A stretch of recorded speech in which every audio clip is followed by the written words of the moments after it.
Hi. Welcome to my home. Hey, thanks for having me in your home. Oh, I didn't even see this guy. I don't know who this is. Let's name him together. I immediately thought Winston. Winston, the rhino. I have no idea what I'm doing. We're just sitting here. This is the first time I've ever sat on my couch and talked to somebody like this. I'm so happy to meet you. It's great to meet you too. You're so good in everything you do. Oh man, you're very sweet. Really. Like, you have done some of the coolest projects. Oh, thank you. I want to know everything about you, your origin story, Ooh, all boy. of it. Where are you from? I'm from Phoenix, Arizona, originally. Okay. Mm-hmm. And how does one decide, living in Phoenix, that one wants to become A voice actor? a voice/motion capture actress? One gets extremely bored because there's nothing to do in Phoenix. Oh, God. One plays a lot of video games. Okay. And I played Metal Gear Solid, actually, the first one. Not the first one, like Game Boy, but like the first one for PlayStation. Mm-hmm. And if you remember in that game, whenever you meet a new character, like it's very cinematic, obviously, because all of Kojima's games are. They're basically movies. Mm-hmm. And a name comes up, so it's like Solid Snake, and then underneath is a different name. Right. And I was like, who the fuck is David Hayter? And I looked him up and I was like, oh, that's Solid Snake's voice. And it never occurred to me, I watched cartoons my entire life, but it never occurred to me, right, this is someone's job. Yeah. To like go into a studio and record Right. these voices.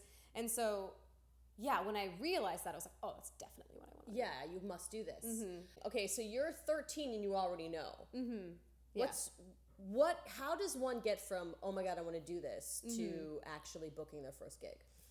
For me, In your story. It was really weird because, so my brother is a writer and he used to work for Destructo. Do you know what Destructo is? Yeah.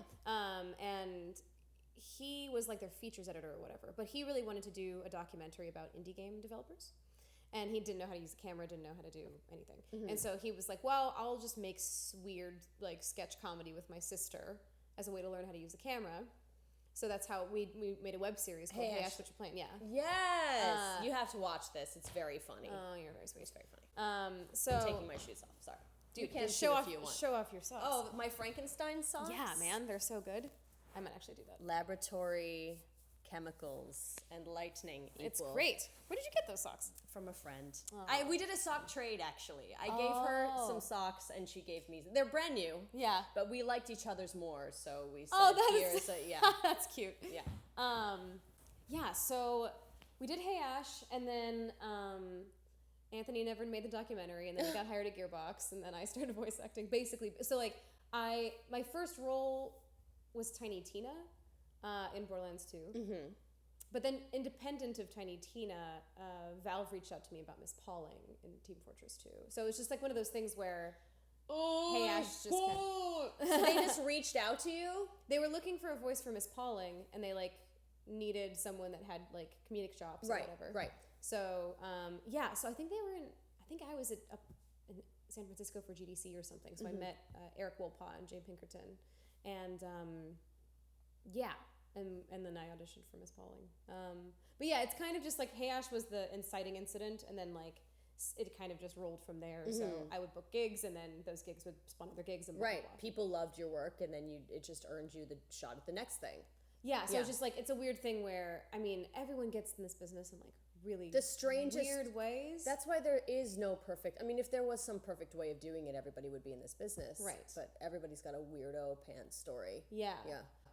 I've noticed that anime seems to be like the rite of passage into games. So why like, is that? Like there's a whole crew like Laura Bailey. I'm working with her right now. Right. Did you know that she's married to Travis? I did, but they're like perfect. I didn't know this. And did you freak out? Yes, I had a freak out, like a late night freak out, where I texted her because I Googled her like a creeper, and then was like, and Google told me that they were married. I worked with Travis on Far Cry 4. Right. And he's the nicest. Isn't he sweet? The nicest. And she's the nicest. Yeah, so I kind of like spaz tweeted her in the middle of the night, like, I didn't know that you were married to him. Your hobby's so nice. Anyway, That's Laura, fabulous lady. Travis, fabulous guy. Yeah, they're awesome. They're gonna have the best voiced babies ever. Yeah. They don't have to have babies. They don't have to, but if they were gonna procreate, they put us all at work. But yeah, I think they did it. I think they came out of Texas. Troy Baker came out of Texas. Matt Mercer came out of Texas. And this is all anime too. Anime and games, but like I did anime when I first started to. Wait, I didn't know any of this. What's with Texas? I mean, Texas is where Funimation is. Right, but so I think, but yeah, like a lot of people like, and Gearbox is in. It's not in Dallas anymore, but it's in that area kind of. I don't know any of this. Yeah. So if I'm trying to be, so I was texting Troy the other day, and I was like asking about a project, and I said, "Why is this going through commercial, like my commercial agent versus my theatrical?" And he said, "Oh, there's you don't really, there is no perfect way of doing things in this industry, and they go through theatrical if they're not looking for the usual suspects." And I was like, "I'm trying to be one of the usual suspects, like." Tell me how to do this. So I just have to move to Texas. Yeah, you just have to give up everything. Yeah. Sell this house. Yeah, forget it. I don't need this. But yeah, that's a common route actually is anime. I'm not sure why. I mean, but you kind of just like you cut your teeth on anime a little bit and then. And what did you learn through doing work in anime? And how is it? Is it different? It's very different. Okay, tell me. So anime is super structured. It's like. You've got 2 screens and you've got like the episode over here and you've got the script over here and you kind of have to look between them because you have to match the flaps of the character. So you're sight reading, whatever, for the first time the script. Then you're also trying to And you match... don't get your script beforehand? No, not usually. See, I'm such an actor that I'm like pissed if someone doesn't... It can be rough. Like animation, you usually always get the script beforehand and storyboards, but games... very, very, very rarely. And then anime, I think I've never had the script beforehand. Yeah, so you kind of have to just show up and be like, all right, what are we doing? And then, also having code names is interesting because I remember I auditioned for Fallout 4 not knowing it was Fallout 4. And then I showed up and like, this is Fallout 4. And I was like, oh, whoa! Yeah. And then they're like, here are your characters. And I ended up doing like 3 characters. But it's interesting. A lot of it is like kind of, but anime is different because... Yeah, because it feels like, I have a friend that does anime and video games, and she's like, anime feels like work, like, not in the bad way, but it's like, it takes a lot of, like, different parts of your brain because you're having to, like, match flaps while also giving a performance, but it's also like Explain what flaps are. Oh, I'm sorry. So, it's animated already, anime, because it was in Japan first. So you're dubbing, basically, right? So kind of like, it's just like doing, well, no, because when you're doing cartoons... Well, they match you. Yes. So Okay, we'll talk about that after. Okay, so the flaps are, the mouth is already going, ha, ma. Yeah, and you have to fit your line into a way, like, so when they pause, you can't be speaking, and you want it to kind of match the cadence of whatever the flaps are doing. Are you a musician?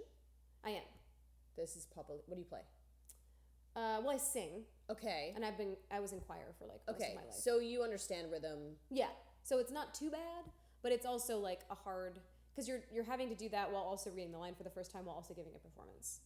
And this gives me so much anxiety. It's intense. And it's also like anime is a different type of acting too because you need to be heightened. Yeah. It's not naturalistic. No. So like in my vocal range I'll often be like there's one anime that I was in called Steins Gate and it was actually more of a naturalistic anime.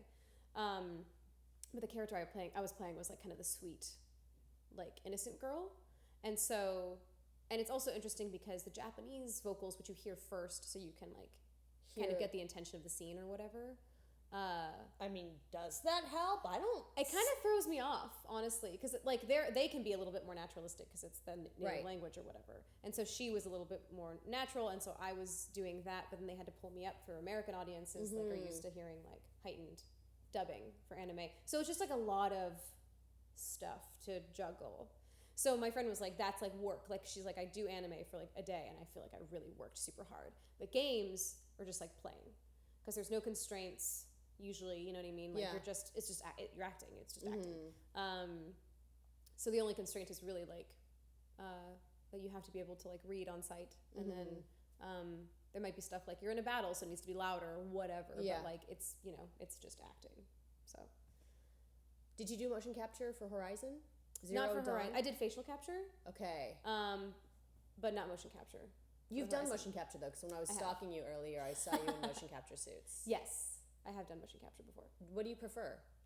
I haven't been able to do a thing yet where I do voice and mocap at the same time. Oh, okay. It's been like kind of compartmentalized, interestingly.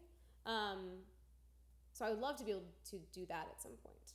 But it's really cool, like seeing Aloy's animations for Horizon and like remembering little moments that I, whatever did in the booth with the facial capture stuff on is really cool.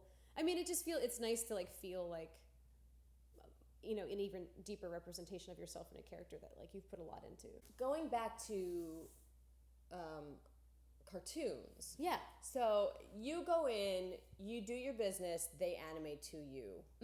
Would you ever have to come back in and do some touch-ups along the way? Like, what is the process of doing an episode of cartoon? I've never done a cartoon ever. Oh, really? Yeah. I did one for a friend, but I was already matching. Oh, I see. Gotcha. So usually cartoons are different because they usually record in groups. So they'll have the cast there, which is really nice. So it's like a table read almost. Kind of, yeah, exactly. And you'll get the script beforehand. So you go in and you do the initial episode. And then sometimes they'll have pickups before it's gone to animation, where they're realizing, like, through the storyboarding or whatever, like, we need a line here, we need whatever, and that's still fine. And then it's just you kind of do it whatever pace you want, more or less. But then they might find stuff, like, when it's already been animated, and then it's a little bit more like anime, where you're dubbing yourself, basically. Okay. Let us now speak of Horizon Zero Dawn. Let's. How long ago did you start working on this project? I think I've been working on Horizon for 2 years. 2 years. I think so. And it comes out tomorrow. Or today. Today. It comes out today. How excited are you? I'm really excited. I'm really, really excited.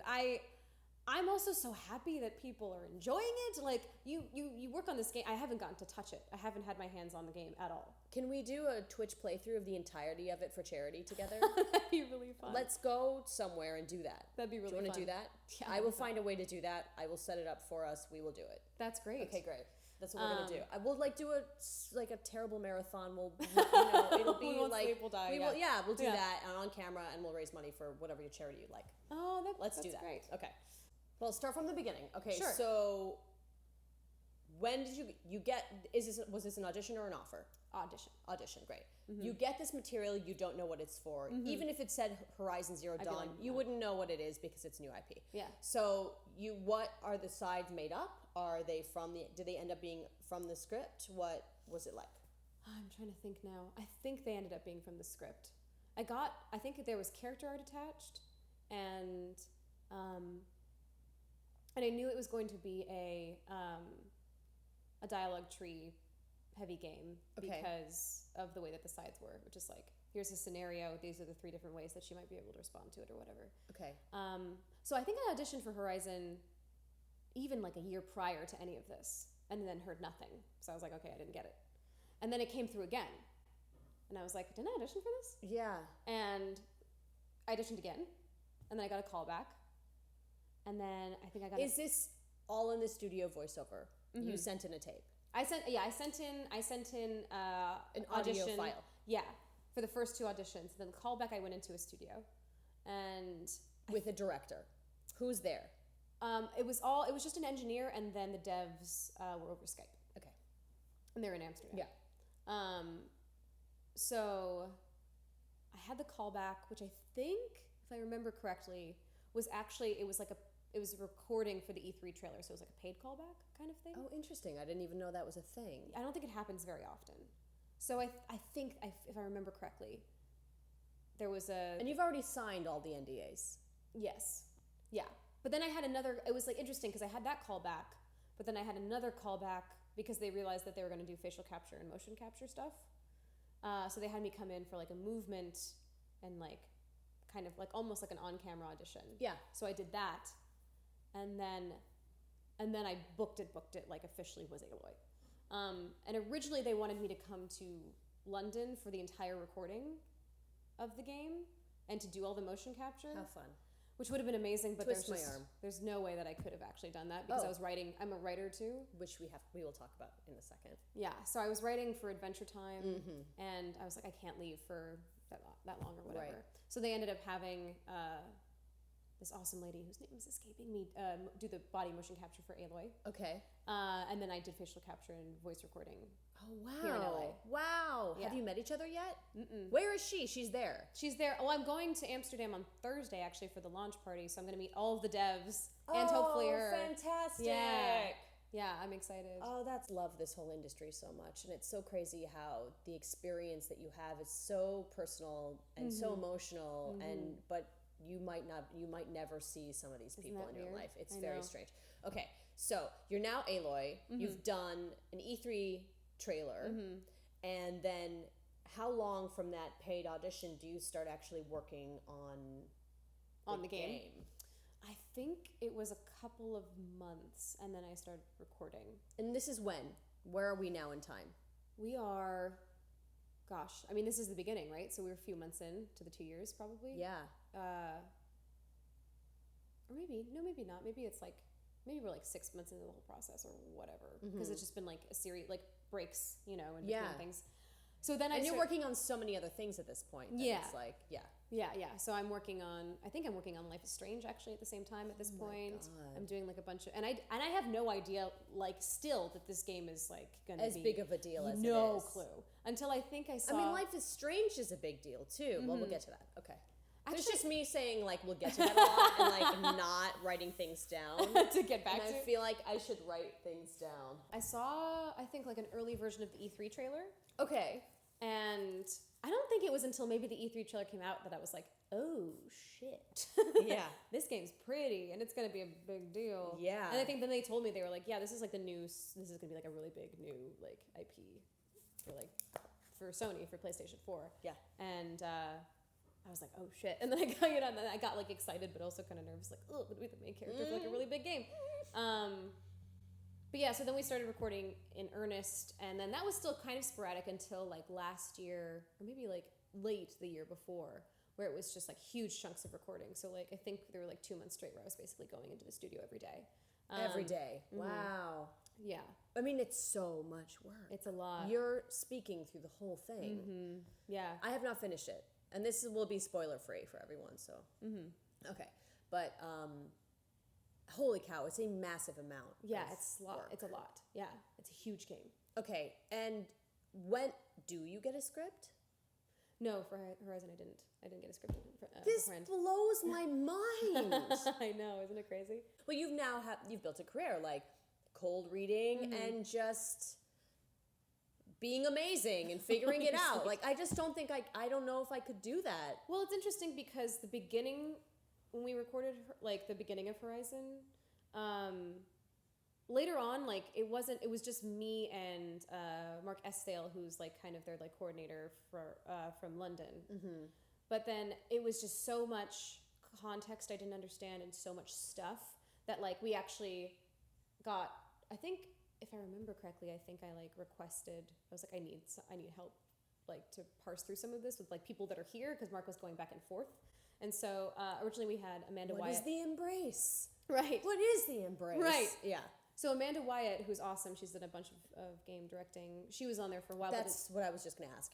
Tell me who your directors are. Right. So there's Amanda Wyatt, who's awesome. And I've worked with her a few times before on different games. She's like been doing Skylanders forever. She's like a total industry vet. She's awesome. And so she was my director for like the first few months, I think.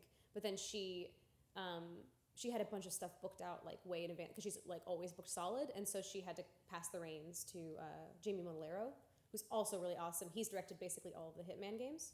Okay. So he kind of became like my director for the rest of the duration. Like actor's director. Okay. Yeah, and so he and I basically just sort of figured Aloy out together. And so that first part, when I was on my own, I was kind of just like taking guesses. And so there was a lot of like, and that's part of like not having the script behind or whatever. It was kind of like trying to find it on the day. And then going back through with Jamie, it was like, oh, this stuff we recorded earlier is no longer Aloy. So we like need to revisit it.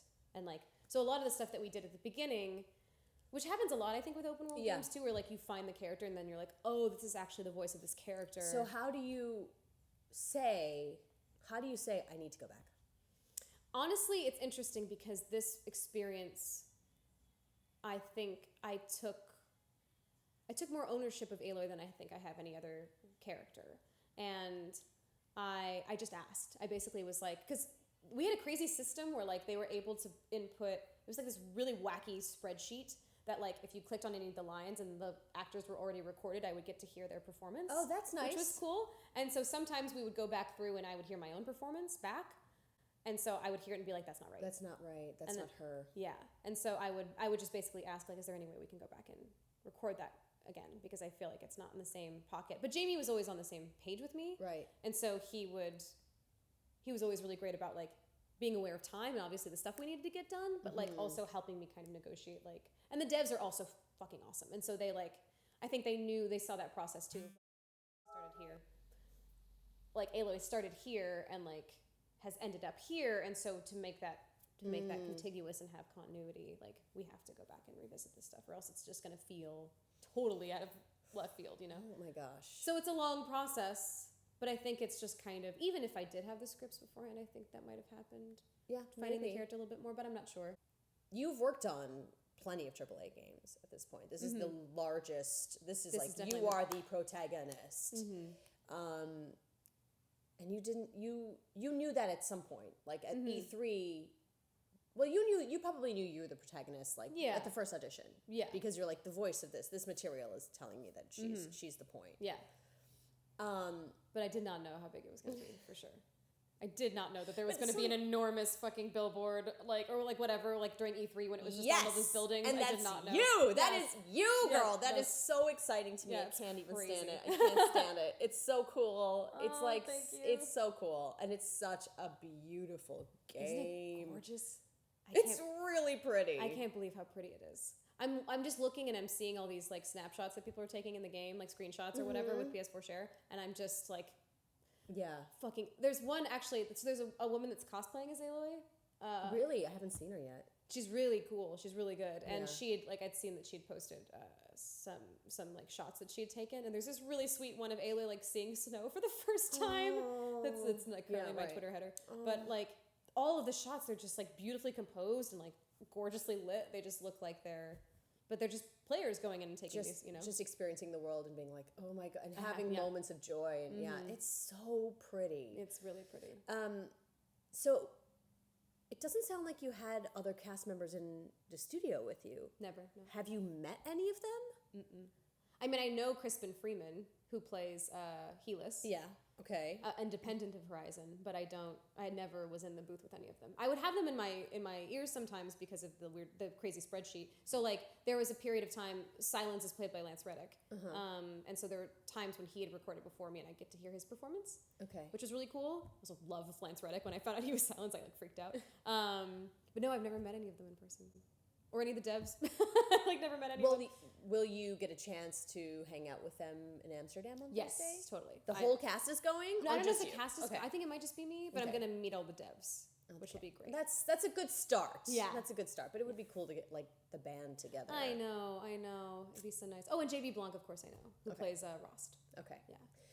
Have you worked with any of those devs before? Is there anyone on this team that has been a part of anything you've done before?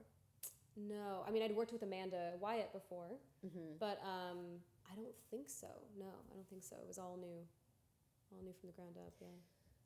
And did you have like Skype sessions where you talked about the world and?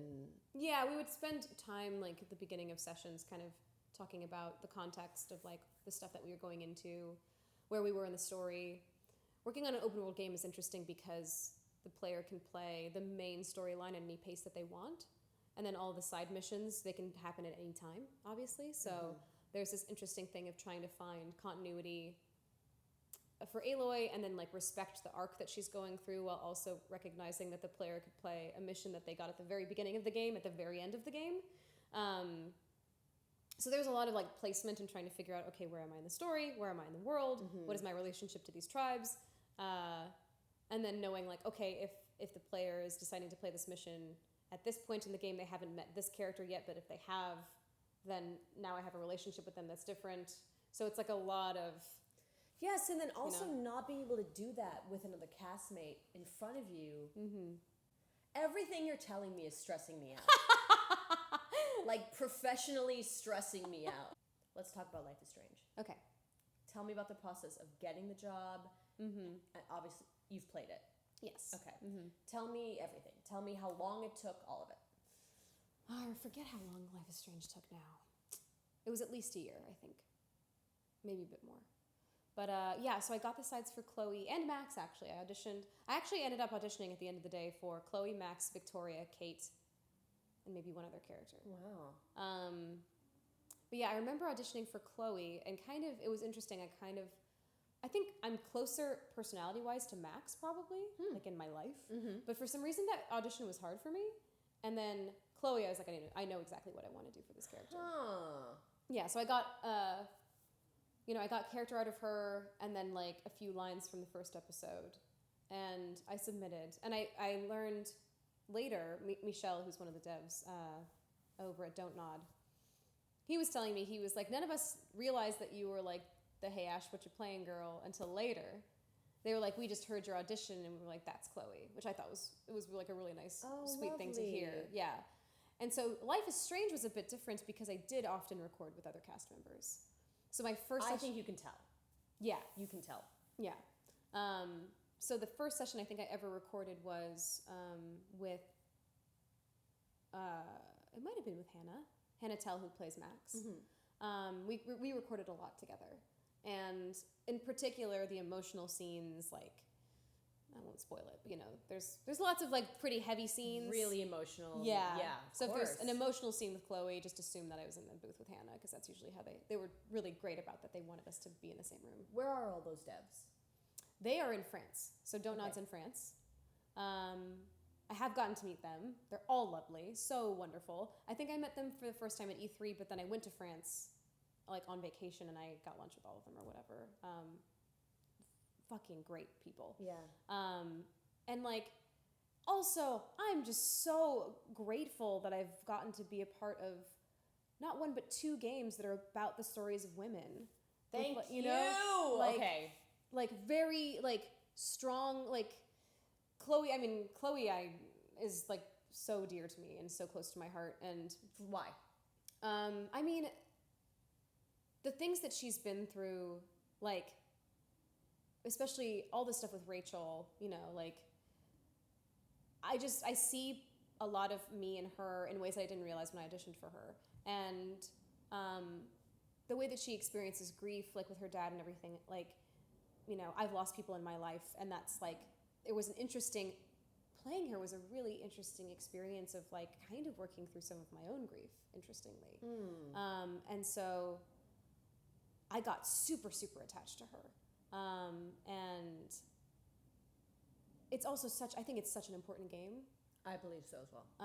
And the fact there is a game that exists that got popular that's about like the emotional lives of two teenage girls, I think is insane and amazing.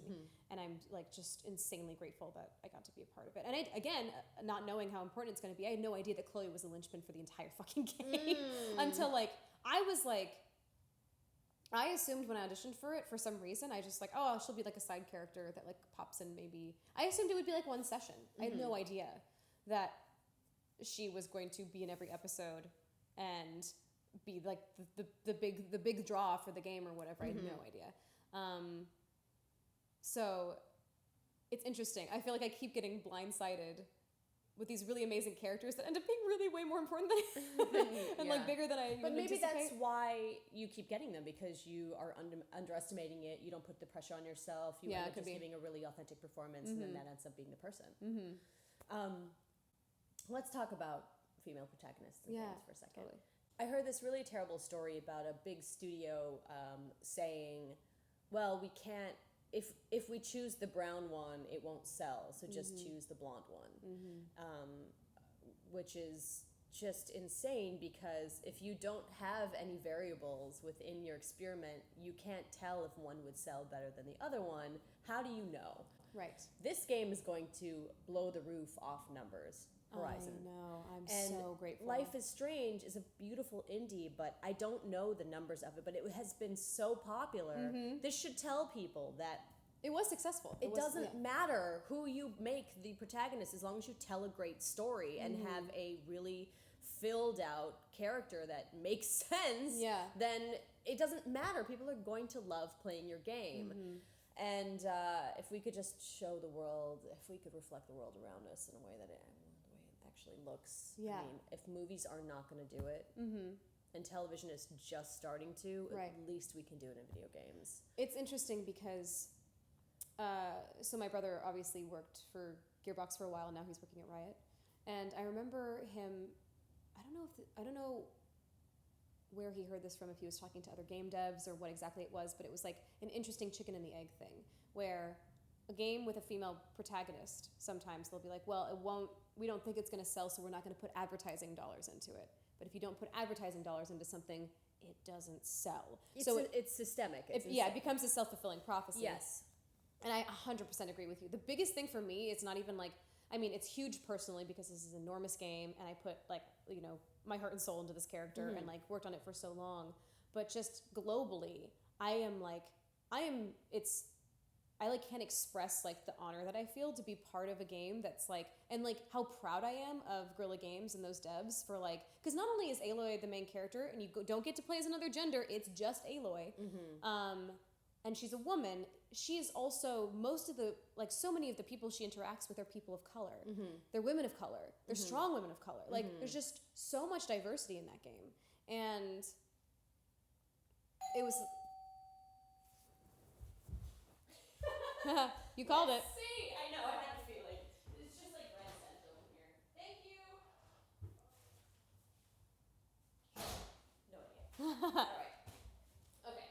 Last thing you said was you don't get to play as another gender. It's just her. Yeah, and then a lot of her companions, like Silence is like her kind of one consistent companion is a black man. Like she meets so many other characters, like Vanasha is a black woman. Like there's just so many people of color that she interacts with. And it's just such a diverse cast, and it was a deliberate choice and a brave choice, and it's paying off. And that's the huge thing about this. Like, let this be a teaching moment, everyone. Right. And I think Overwatch also is that same sort of thing. Like we're starting to see this trend now in games, which is incredible. Of like, yeah, dude, if you like Mei in Overwatch is like the beloved character, you know what I mean, of that game. And I remember Overwatch is only on my radar because of Zarya. Because I saw Zarya's character design and I was like, yes, that lady is fucking cool. Yes. I was like, I want to play this game now because that lady looks so cool. Yes, and Overwatch is really kind of killing it because I feel like there's a character, it has so many characters that are so diverse that there is something in it for everybody. Somebody will see something reflecting them in that game for sure. And the amazing thing too about Aloy that I hope is that like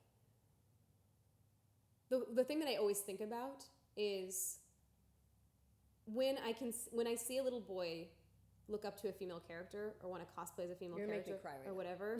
You know what I mean? Like that's the thing that I'm like when that happens, you know what I mean? It's a big deal. It's a huge deal. Like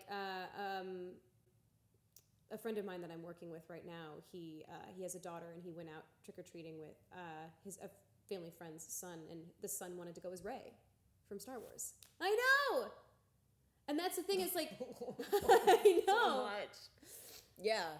And that's what, like, for me, Aloy in this game is so big, and people are enjoying it so much that to me, I'm like, fuck, if this game could be that for, like, young boys that play games, they're like, Aloy's awesome. You know what I mean? Like, that's huge. And I felt such responsibility for that, and like wanting her to be a good character, and the fact that people are responding well to her and responding well to the game is like, oh, thank God. You know what I mean? Yeah. Woo! Well, they are for a very, very good reason. I mean, your performance is fantastic. Thank you. Yeah. Thank you. The game is beautiful, and everybody involved they clearly just bled themselves dry for this game. Yeah. Really. Yeah. Let's talk about you as a writer. Okay. You work on Adventure Time, and that's rad as fuck. So tell me what you do, and tell me how you got that job, all of it. So, I wrote on Adventure Time for, like, a season, and then I came back, like, periodically to, like, help out or whatever. It's ending now. But such an incredible show. And I know it because, I started writing for it because I was in an episode I still don't 100% know how they found me for it, to be honest. But I was in an episode called Breezy, and I was Breezy, and I met, I think I met Adam Muto, who's the showrunner, and then I also met Kent Osborne, who is the head writer and also the voice director. And Kent and I became friends, and we were also in Bee and Puppy Cat together. We play siblings. Okay. Yeah. So he's Deckard, and I'm Cass in that. And so we were doing a record together, and I was driving him back to Cartoon Network, and he was mentioning how Penn Ward was leaving Adventure Time. Okay. And I had mentioned, because I was writing at Rocket Jump, Freddie Wong's company at the time, and I'd mentioned that or something, and he was like, "Oh, that's right, you write. Do you want to come in for a writing test at Adventure Time?" And I was like, "Yes."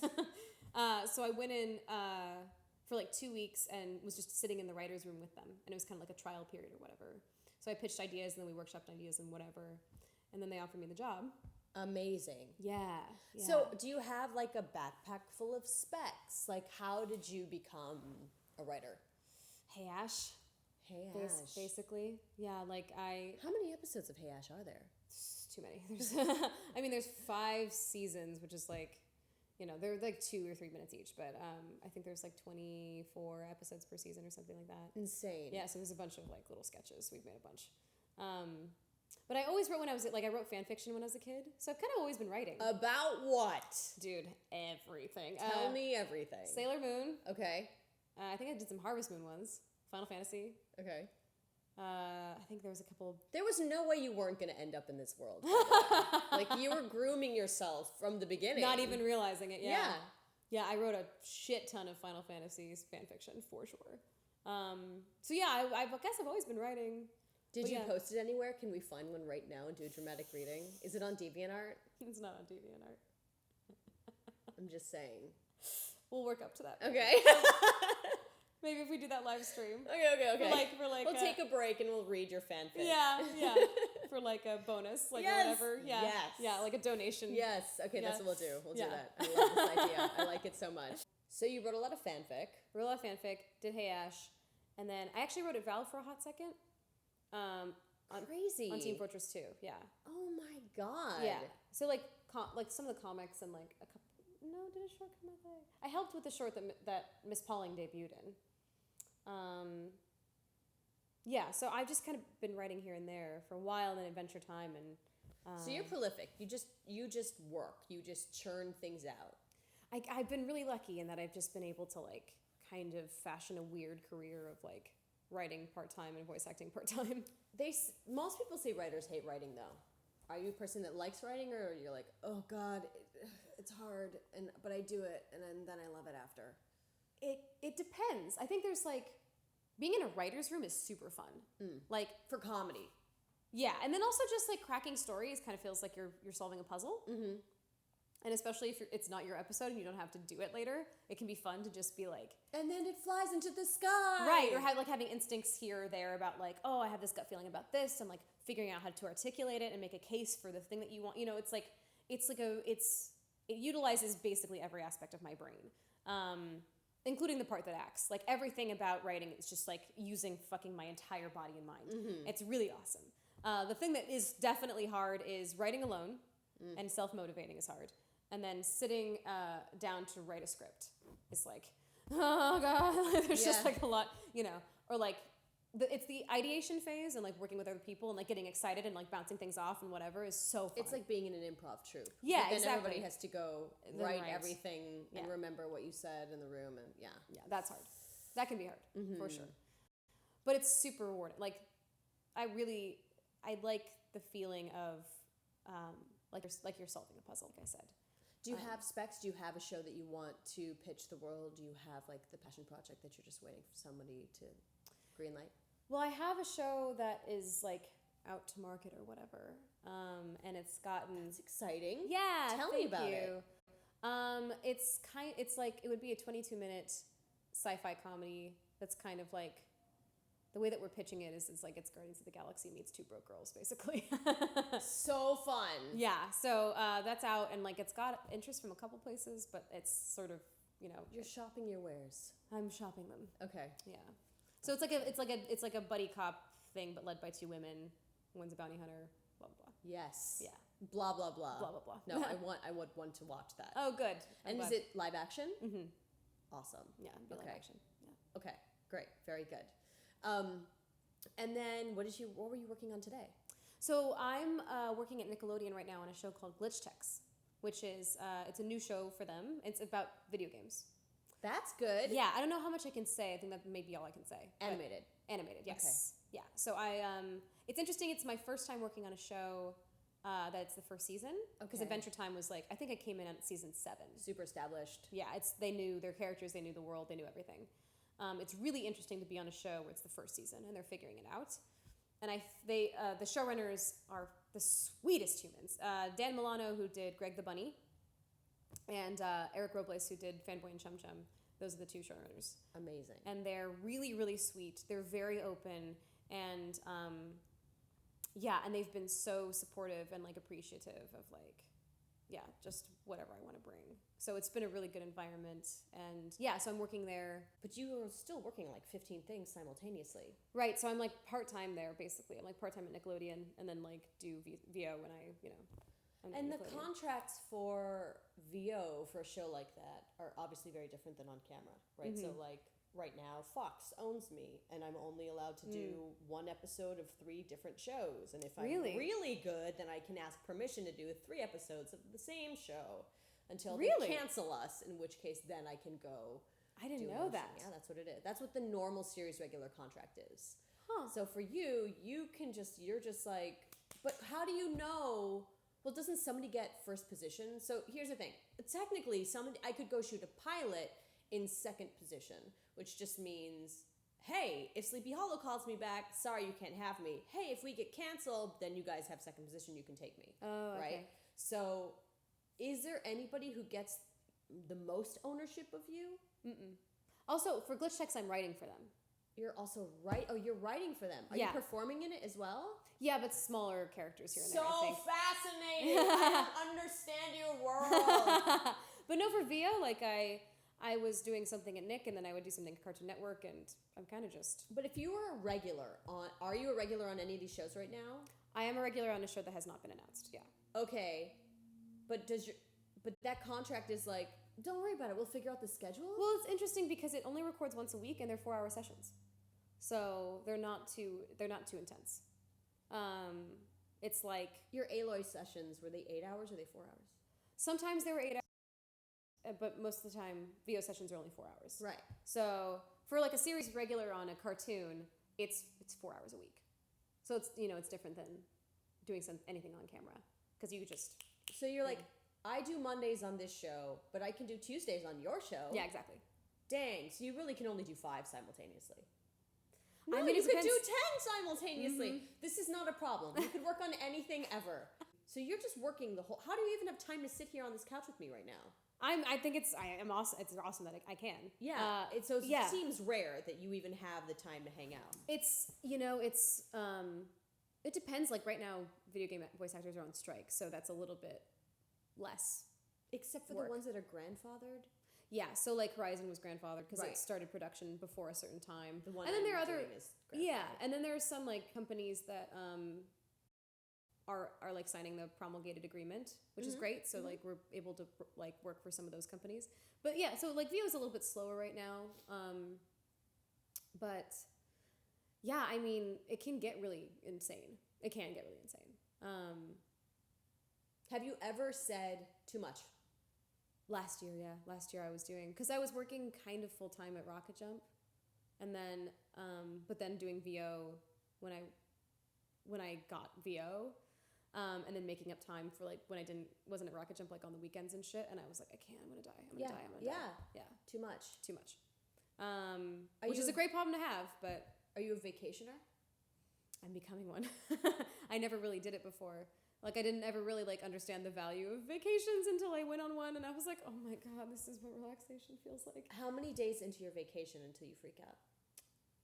I haven't gotten to that point. I think so you're a talented vacationer. Probably, like, racked up enough time that like I could probably vacation for a month and I would be okay. That's great. I call it earned exhaustion. People are gonna watch and they're gonna be like, she never even fucking talked about the game. You haven't played it though. I haven't played it. Okay, well, tell me what you've seen and as a gamer, what you really are liking and what you find to be different and exciting. I think I love how many different ways you can interface with the robots.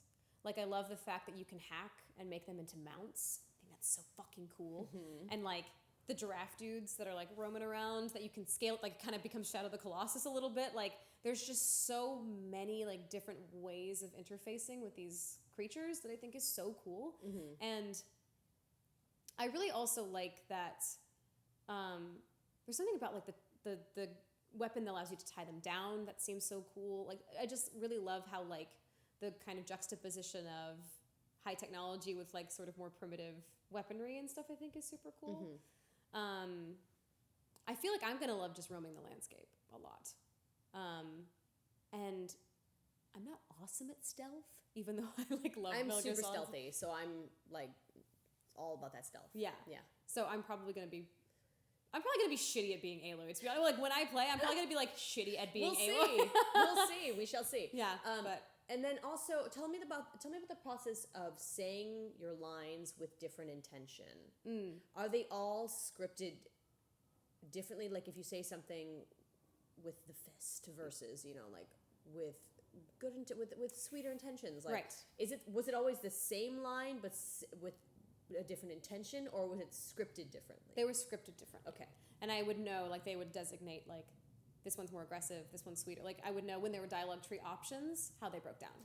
Did you do the entire scene with the same intention and then go back and start the scene and do it with a different intention? No, they're usually forks. So they're usually, like, those certain moments where you could choose different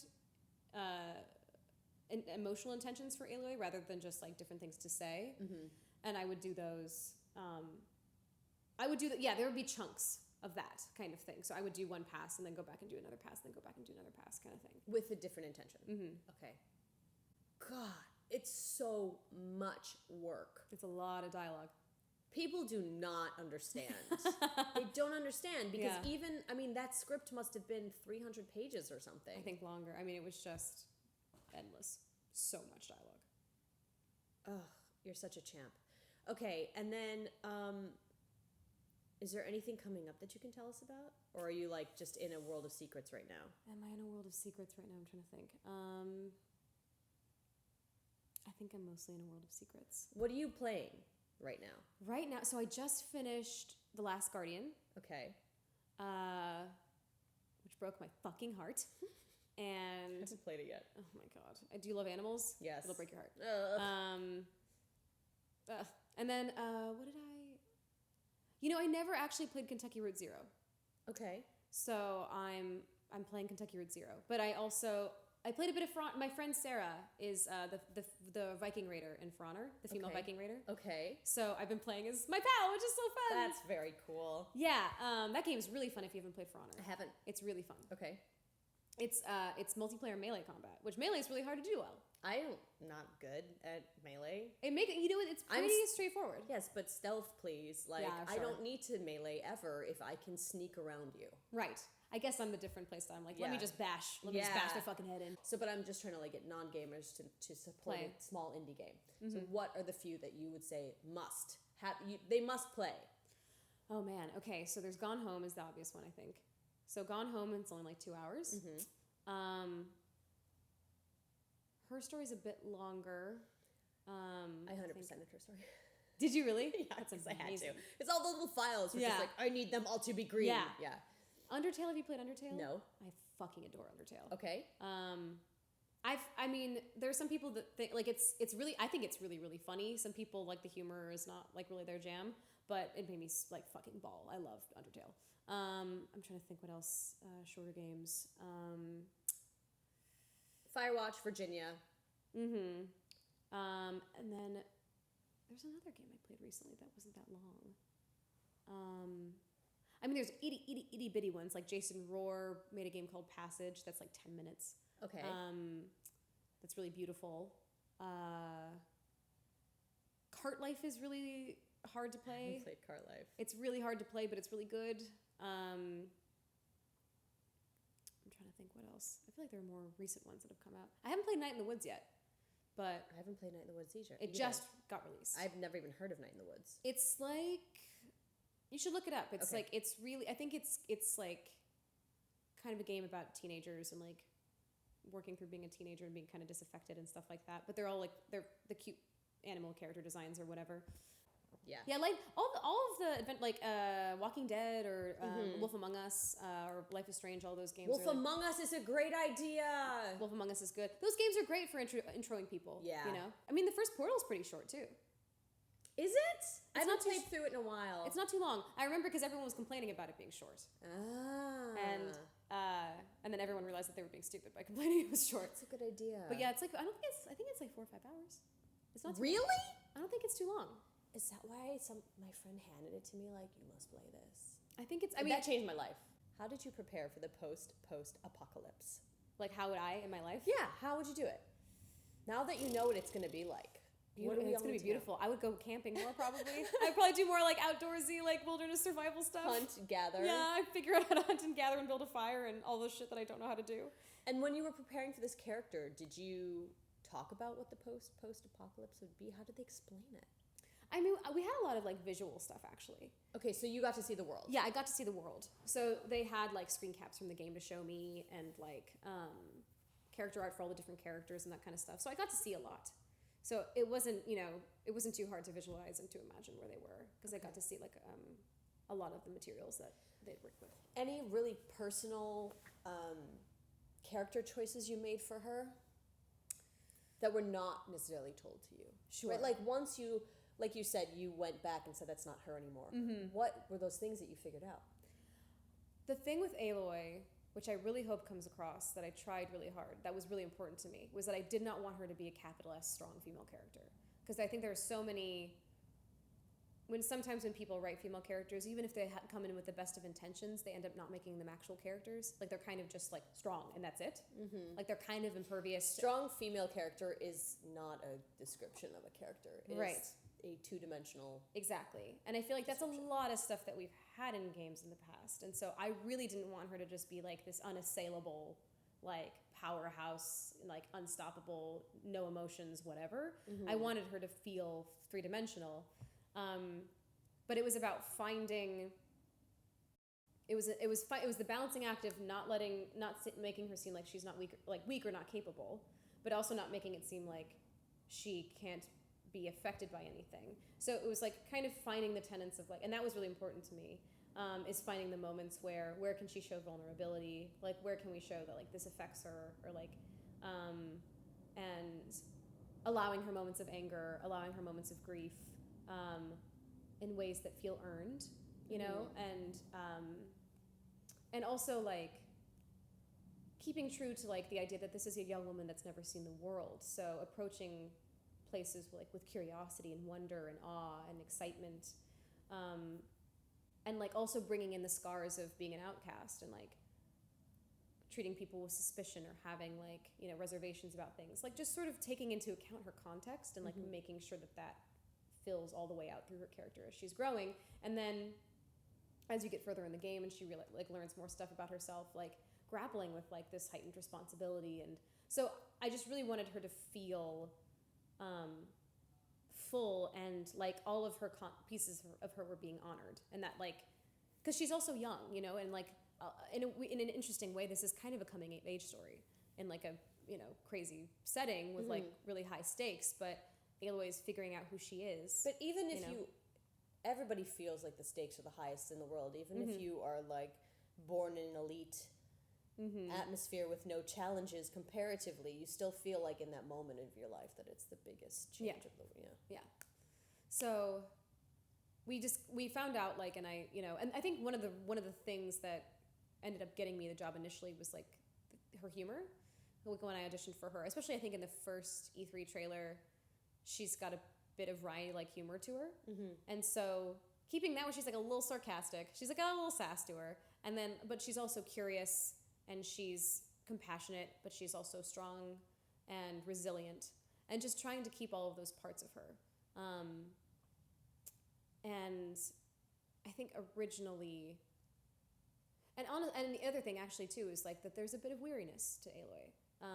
There's a bit of like she's had to grow up really fast, and I think that was actually the thing that kind of was the thread that I realized when I would hear stuff, I'd be like, that's not her, because it's like she has gone through so much, but it didn't make her angsty or aggressive or spiteful. She carries it, but it is a burden, and there's a weariness even like at a young age to her, of like having to live outside of this society and having like the scorn of so many people and not really knowing who she is or not feeling like she has a place, that's like a heaviness, you know?